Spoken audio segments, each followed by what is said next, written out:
Dr. Julia Stamm from the Futures Project is my guest today. If there's two words that talk about the Future Project, it's innovate and impact.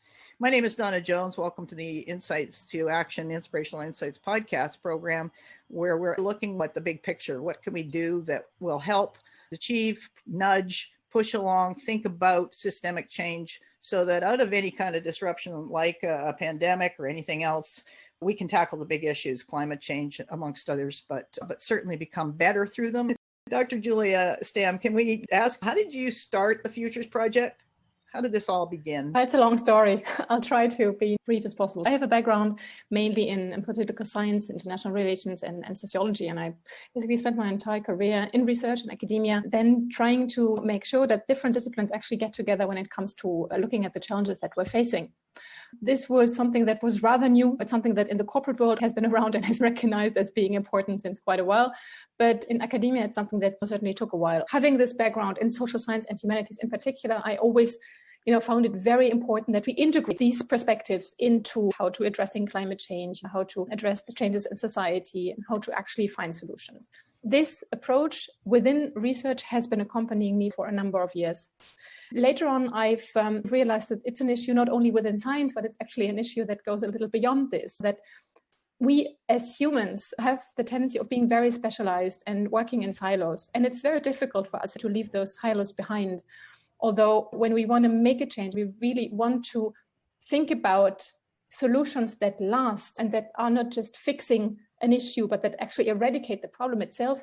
It's not enough just to go one way, but we really have to think much broader and understand where do problems come from and bring in expertise from different angles, understanding the problem together from different perspectives. Then building on this, try to find solutions. And after having worked in the European institutions, I've then started to work as an independent consultant, trying to bridge the gap in particular between research and policymaking, research and civil society research, and also the business world. A number of other things have shown me how difficult it is to do this kind of translation work, but also how important and how essential. I've also had the chance to really work beyond Europe. So I'm a German national, basically never really worked in Germany. I've always worked in a European context, then also at the international level.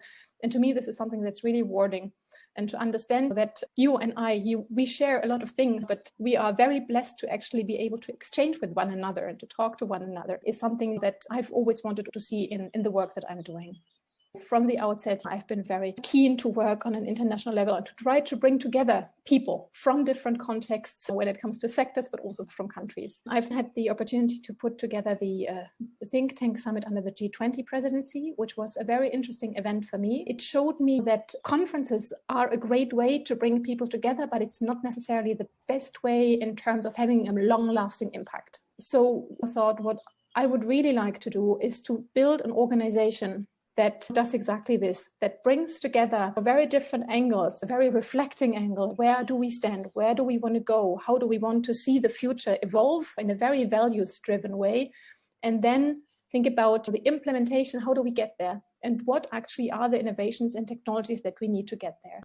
I have been attending some business summits where we were speaking about innovations that sort of make the world move forward. Too often I've seen that what they do is just not what they pretend to do. It's great things, but it's not something that helps us move forward or work towards better futures for people and planet. This is ultimately what we want to do with the Futures Project.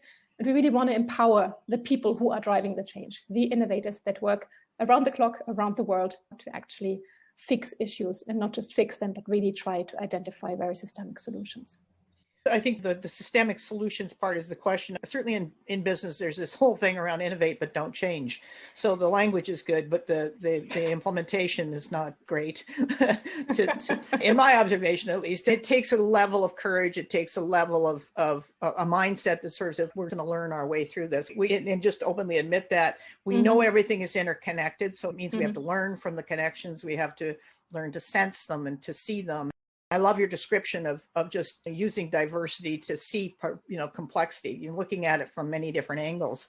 What do you think is the greatest challenge for decision makers today in the context of moving from everything was in a straight line, very causal, to looking at things as basically interconnected? I think there are several challenges. So first of all, it's very difficult, if you were speaking about policymakers, to actually see the big picture. We're more trained to looking at things in a rather narrow way. I think we would need some training to actually be able to grasp the big picture. And there are so many things going on. So I would also think there is some kind of training needed. And we certainly don't get this kind of training. We also don't get it at school. We're still, trying to learn things by heart. I see this with my children. It's not that our education systems would have adapted to the challenges that we're facing. Also, I think we need to bring back a degree of responsibility for decision makers and for decision makers really at all levels. The things that I'm doing have an impact. As a policymaker, for instance, I should look beyond the next elections and really look into the next generation. So this is my role as a policymaker, I think. Also, this is very difficult. What we see around us is very short-term thinking, which is really dominant because it's so difficult to actually anticipate. I really have a lot of understanding for it. But again, it's not really a solution. Trying to get support and being aware of the fact that there is more to the issue than just narrow entries, but that I really have to make an effort in order to understand the complexity of the world that we are facing.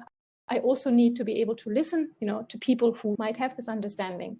When you look at the funding landscape, for instance, it's more or less the same thing. Our funding structure, when I look at the European context, are very topic driven, right? So you are funding in climate change, or you're funding to fight against climate change, or you're funding to address health issues, or you're supporting education. And all these things are fantastic and great, but they go against this holistic understanding and systemic thinking.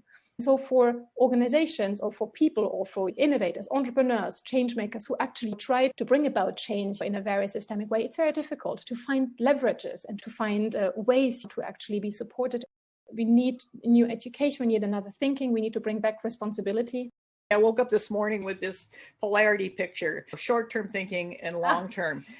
So it's really funny that you mentioned this because our temptation is to see it as duality. It's either short or it's long. And I think we just have to keep inserting it and put these polarities to work for us and use them as a way to create better balance. Yeah, it was very clear with the corona that in terms of how governments, how countries have reacted, it was predominantly about short-term reactions to the crisis. But it would have been a moment to go a little beyond this and to actually include this long-term thinking. We really didn't use this chance. But what we saw is that things are possible. We saw many things happening that before were just not possible because it's Monday, Friday, or Tuesday, Wednesday. There's no excuse anymore. You can do things. And we have seen a lot of very interesting experiments in the context of the last year and a half.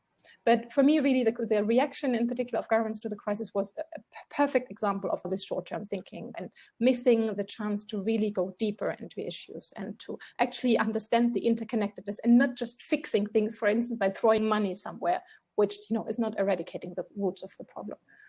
No, I used to be the director of communications for a federal agency. So when you watch the media come out with what the media comes out with, you can literally see the backroom conversations around how to calm the public nervous system, that we're going to base our communications on how to make sure everyone stays calm, not necessarily on fact or reality, but just what's it going to take to calm the nervous system of the public.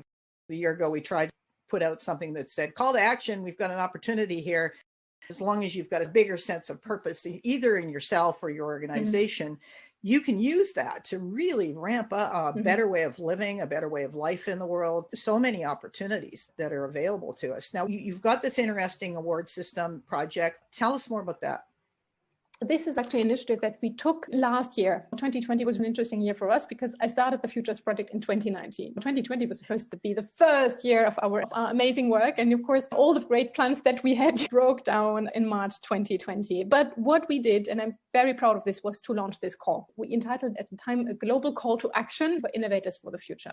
Our main thinking was to say, we would like to shed light on people around the world who are already doing fantastic work in terms of long-lasting and futures-driven impact, and who are also doing this right now in the crisis. The crisis is not just everything is horrible, but there are people who are doing fantastic work, and they're also doing this despite the crisis and even because of the crisis, and the work they do has become maybe even more important. We said we want to use this to share messages of hope.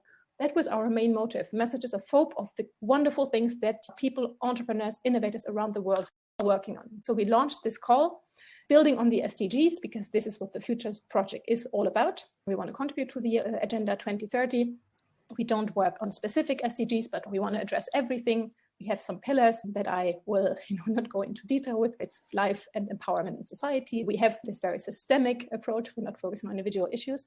We said we look for innovations around the world who are improving the life of communities right now, but with a very clear vision towards the future.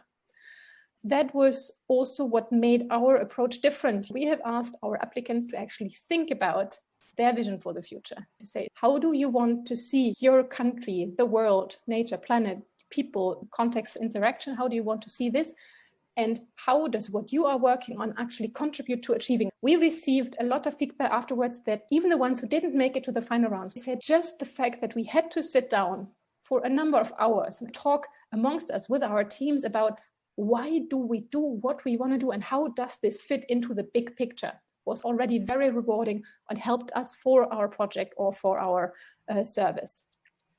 We launched this call in May 2020, and as we had just started our operation, so an organization that basically no one knows, and we received within a very short time frame 600 applications from 92 countries, which is still something that I find very difficult to believe, and I'm very humbled by that. Then we had the luck of working with an amazing team of volunteers around the world who were helping us a system of evaluation with experts cross-sectoral, because it's important for us that it's not only someone from science who looked at it, but also something who has the business background or who has the geographic background to really be able to assess and to look at the different organizations and projects in a very meaningful and systemic way. Throughout the next couple of months, it took long, I have to say, because we had been experimenting with the format. At the end of the day, we identified 62 organizations as our semi-finalists, whom we presented in the context of the 75th anniversary of the UN last year. Out of these, and through another round of selection, we presented our top 18. These 18 organizations are our 2020 cohort of innovators for the future. And we're very proud to be able to work with them. They represent all kinds of sectors. They have the systemic thinking. So while they might have chosen to work on education, they are very conscious of the fact that the issue they are solving is actually interlinked to many others. This is also what made them stand up, among others, of course. We have slightly more female founders than men, which is something that I also like, because female empowerment is certainly an issue that is very close to my heart. We're covering pretty much all continents already with our 18.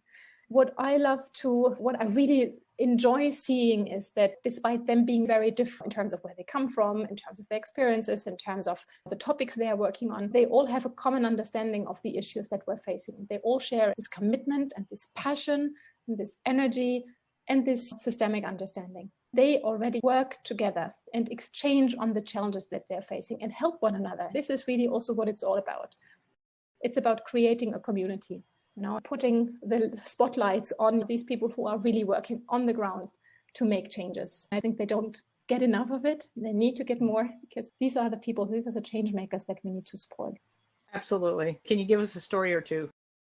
There are so many different stories. For instance, one of them is an organization that is headquartered in the UK, but they're working a lot with organizations around the world.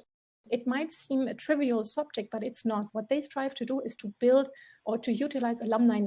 Coming from our very privileged backgrounds, it's a no-brainer that the schools that we have been attending, there are alumni networks. So there are people that we can turn to, our previous professors, friends, students. In some countries, it's more developed than in others. It's so helpful and it's so important when you want to move within sectors or across organizations, etc., to have these networks.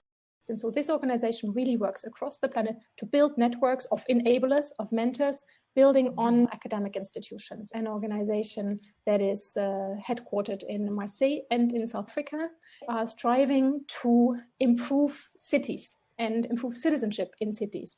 What they do is to work, again, with people and with communities that normally would never interact with one another. They bring together the young generation in prison, for instance, have them meet business school graduates and let them work on joint projects for their communities. They identify the issues that the communities have together and try to identify joint solutions.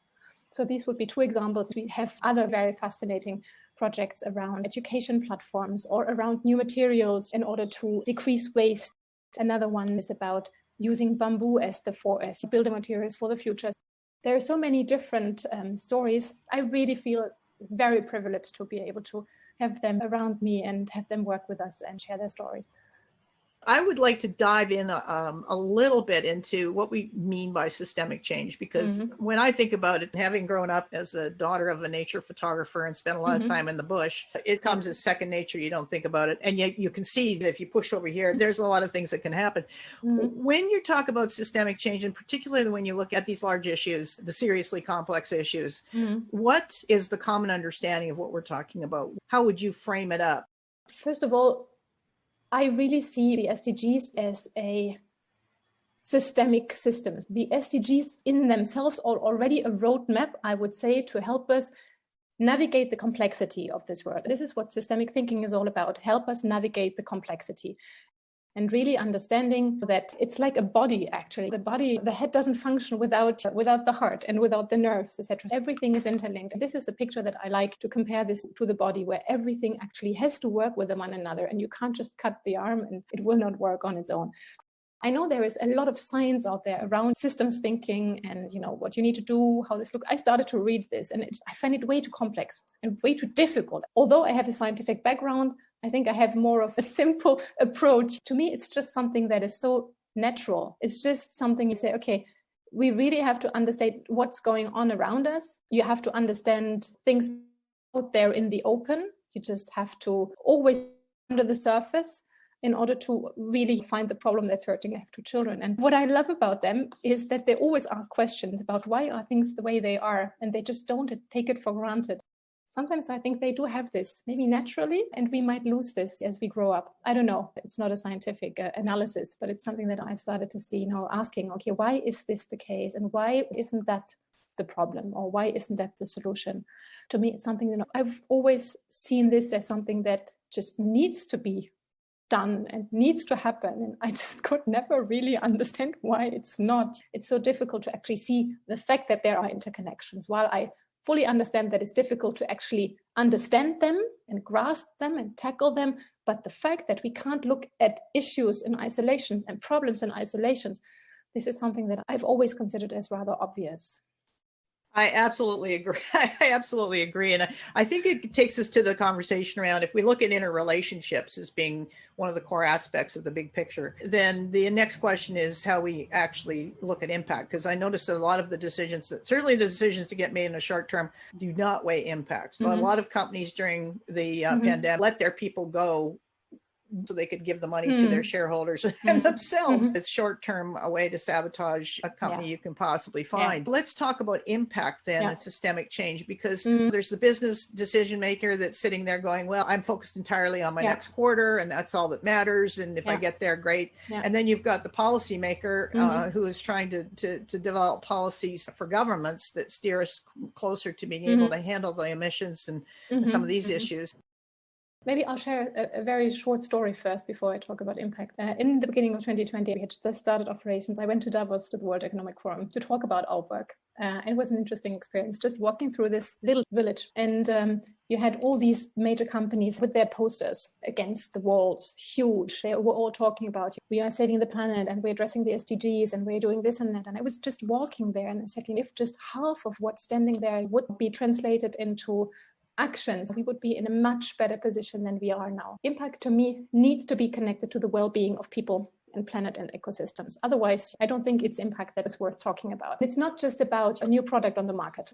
I think also when you measure impact, you need to take into consideration several dimensions. Of course, you need to look into very concrete and tangible benefits, but very often it's not always very easy to measure the impact, right? And I think sometimes you do have a very simplistic approach to actually say the impact of the work that I'm doing, it translates into creating 2,000 jobs. As long as you put numbers on it. Of course, I do understand that numbers are important, but actually impact is also about how does what I'm doing actually affect society and affect behavior. This evaluation also needs to take into consideration values and behavior changes. This is something that is still lacking because it's so difficult to actually grasp and measure this. Yeah, no, I appreciate that. What do you think is changing, though? We were having a conversation with the Great Work Cultures community. You were just talking about the change in the labor force as a consequence of people have had enough taste of autonomy at least this is my interpretation for the moment, Mm-hmm. they've had enough experience with autonomy that they're saying, I'm not going to go back into a bad workplace. There's an eco anxiety that the younger generations are holding. The older generations haven't really decided they're not responsible somehow. Mm-hmm. I'm not quite Mm-hmm. sure what's going on there, but something's going on. I would like to take up the word that you mentioned earlier, namely purpose. This is what I see very clearly, in particular with the younger generation, but not only, but certainly more with the younger generation. In particular, the work that we are doing is very appealing. It's very appealing to young people who say, I want to do something with my life. It's not about earning huge sums of money, but I want to be proud of what I'm doing. We receive a lot of applications, and many people are volunteering to work with us because they believe in the mission and they believe in this ideal of actually trying to make a change, and they want to contribute. I have a wonderful colleague in France who is working very closely with me, who used to be more, on the business side of people, the more hardcore business side. He told me something interesting. He said, I have a daughter now, and she is little. And when she was underway, I started thinking differently. I started thinking differently about the work that I'm doing. And I said, what kind of a planet do I leave my daughter? And this is what made me change. Now I want different things that I wanted beforehand. Now I want to do something that lasts. I want to do something that she can be proud of when she knows that her dad has been, trying to put all his efforts into making impact in the sense that I was just describing. I would say there's a lot of hope out there. I see things are really moving, and there's pressure also. There's pressure from society, from consumers who say it's not just about buying a product, but we also want to see what is the ethical attitude of the company that's behind. What are they doing, and how serious and how honest are they in what they're doing? Yeah, that idea of bringing purpose back or bringing purpose into the work we're doing, I think is really essential. That's a trend that I think has been increased by the Corona crisis. And it's something that I think will definitely last and maybe even get more important. Yeah, it's purpose plus transparency. I Yes, think, absolutely. Yes. If you don't have the transparency, you end up in Davos with a lot of good signs. It's about being honest and being transparent. Visibility is an important part of the story. I really appreciate what you said about understanding the big picture, because I know in my business conversations, when I ask them what they're looking and scanning, it's a very small picture. And I just honestly don't know how you function with that, because that's not going to prepare you for what comes down the pipe, because you're not able to see it. The lens is too small. What do you think lies ahead on the immediate term? The patterns have been broken with the pandemic. Do you think we've got enough of a pause to know that we can actually use this space to evolve and to adapt simultaneously? Or is there such a strong temptation to roll back to the familiar that we're dealing with more of an undertow than I'd like to think about right now? Well, that's a difficult one. You're asking the realist versus the optimist. Well, what's the intuitive sense given the viewpoint you have? I always tend to be an optimist. Otherwise, I wouldn't do the work that I'm doing. Otherwise, you end up depressed. Yes, exactly. I hope that we will have learned a lot of lessons. Looking around me, I also see that a lot of things haven't changed. But I have a lot of trust also in the next generations, in the people I see working with me, and really hope that they will keep up the fight and keep up the pressure. Definitely, I would say there is hope, but we need to be vigilant. We need to be awake, and we need to increase the visibility, and in particular, the collaboration. Something that I found very intriguing is when I started the Futures Project, someone asked me, but aren't there already organizations out there who do this? And I said, I don't think there is one that does exactly the same thing, but I'm sure there are organizations that are close to what we're doing. And that's actually great. I would love to see as many organizations as possible, hopefully all working into the same direction, because otherwise there will be no change. I would like to emphasize it is about collaboration. It's not about competition. It's really about joining forces and trying to get the ball rolling together and to explain and to be out there and to be supportive. What gives me hope also for the work that we are doing, I'm supported by the most amazing people who are there, who hold my hand, who are there when I'm tired and depressed and frustrated, who say the work is important and let's move forward. I would end with a message of hope and optimism. Oh, it's beautiful. Thank you very much. Thank you. You're very welcome, Donna. For more information, people can go to the Futures Project. It's on LinkedIn and on Twitter. Any one thought that you'd like to leave listeners with respect to what people themselves can do? Because these issues are big, they're a bit daunting, they are complex, so the entry point is not clear. Can you leave with a sense of what where they can focus their energies? First of all, it's always, I think, about personal interests. Look at something that you personally believe in and where you would like to make a change. It can be a very small thing, but the important thing is to get started. I read a quote this morning, and I think it's a very well-known one, but it's still fantastic. If you want to change, you need to start by doing something. When I speak to students and they are afraid, master thesis in front of them, I always tell them, it's not about climbing the mountain at once. It's about just starting to climb and always looking at the next issue in front of you. You'll reach that one and it won't be that difficult. Then you focus on the other one and the following one. And then you realize you're on top of the mountain. Focused on what you want to do next and try to find like-minded people and really build coalitions and synergies, explore synergies. Join movements, Yes. yes. Movements that are aimed at achieving a positive, beneficial goal for all of us. Very big, important times, I think. But we're always looking for partners who support our work and join the call. That is important. As the founder and the person steering this organization, this is a big part of my work. I'm always looking for people who would like to join forces, who would like to support us in one way or another, who would like to donate, who would like to partner with us on the fellowship program, on the call, who would like to give us a platform. Thank you for being on the program, Julia. Thank you so much, Donna. It was a pleasure. There's an old saying that goes, these are either the best of times or the worst of times. I would suggest that these are the best of times, depending on how we work with them. It's an opportunity to really rethink how we work in the world, how we relate to one another in the world, the way in which we embrace diversity and of all life, including human life, of course, the way in which we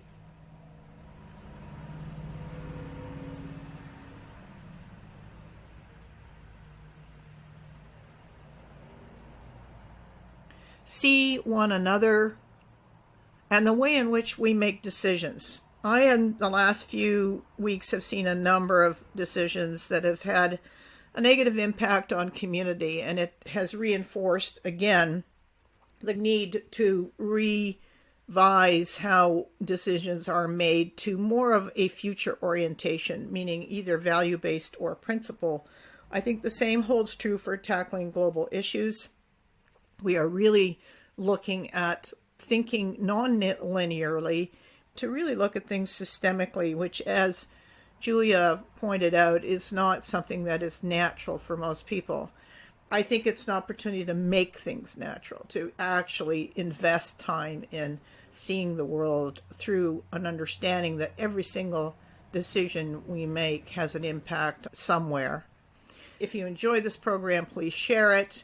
You can give us a review on iTunes. If you have any situations that require a different look, a different way of seeing things, a novel approach, or are willing to tackle your decision-making process so that it has a beneficial impact on the world, please contact me through LinkedIn, DAWNAHJONES is the tag, and or through Twitter, which is EPDAWNA_Jones. Thank you for joining me.